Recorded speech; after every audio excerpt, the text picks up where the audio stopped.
Sanskrit, the alleged mother of languages. दुनिया में संस्कृत भाषा को विद्वानों की भाषा माना है, संस्कृत भाषा और सभी भाषाओं की जननी माना गया। Student, it is considered in the world that Sanskrit is the language of the scholars and the mother of all the languages. जननी पहले होती है या जिसको जन्म दिया जाता है वो पहले होता है? Baba, does the mother or does the one whom she gives birth to exist first? है? जननी पहले होती है। जननी पहले होती है। The mother exists first. तो संस्कृत तो बाद में बनी है, संस्कृत की पुस्तकें भी बाद में बनी हैं। So, Sanskrit as well as the books written in Sanskrit were made later on. Sanskrit भाषा से भी पुरानी भाषा है पाली और प्राकृत और वैदिक भाषा। Pali, Prakrit and Vedic languages are languages more ancient than Sanskrit. जिस भाषा में वेद लिखे गए, The Vedas were written in those languages. वेदों में संस्कृत नहीं है। Sanskrit isn't used in the Vedas. कौन सी भाषा है? Which language is it in? वैदिक भाषा है। The Vedic language. ये संस्कृत तो विद्वानों की भाषा है। This Sanskrit is actually the language of scholars.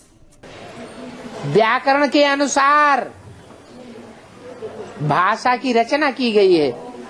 This language was created according to grammar. जितना सशक्त व्याकरण संस्कृत का है, उतनी संस्कृत ग्रामर या व्याकरण कोई भी भाषा में नहीं है। The extent to which the grammar of Sanskrit is strong, no other language has a refined, that is Sanskrit grammar to that extent. एक एक शब्द का एक एक अक्षर का अर्थ निकाला है। They have a meaning for each and every word, each and every letter. अक्षरों से मिला के शब्द बनते हैं Words are formed combining letters, और शब्दों से मिलाकर वाक्य बनते हैं। and sentences are framed combining words. तो ये अज्ञानता है कि संस्कृत सब भाषाओं की जननी है। This is ignorance to say that Sanskrit is the mother of all the languages. नहीं, No. हाँ,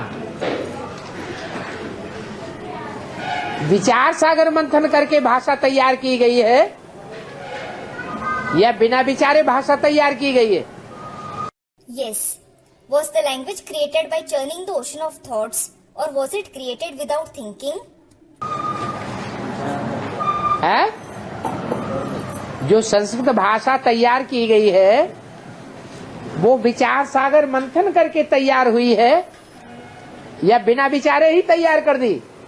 The Sanskrit language that is formed, is it formed by churning the ocean of thoughts, or is it formed without thinking? है? विचार सागर मंथन की गहराई हुई है। It is formed by deeply churning the ocean of thoughts. तो कहेंगे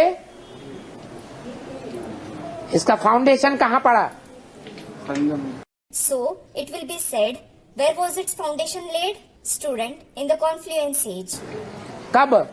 Baba, when? आदि Student, in the beginning. आदि कब? संगम तो 100 साल का है। Baba, when in the beginning? The confluence age is just of 100 years. है? है? कब आया? Student, when the father comes. Baba, when did he come? है? Student, in the year 76. Baba, yes.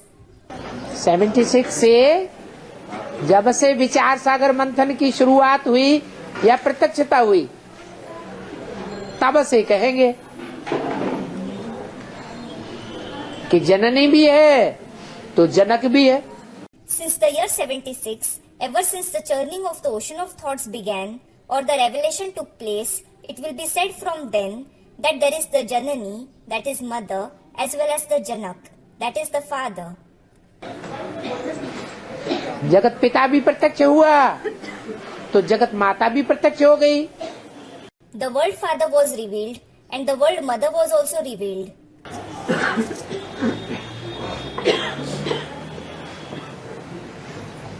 भक्ति मार्ग में तो बिना समझे ऐसे ही कह देते हैं।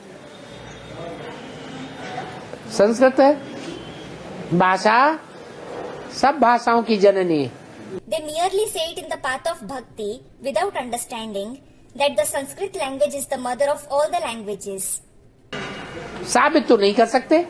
They definitely can't prove it.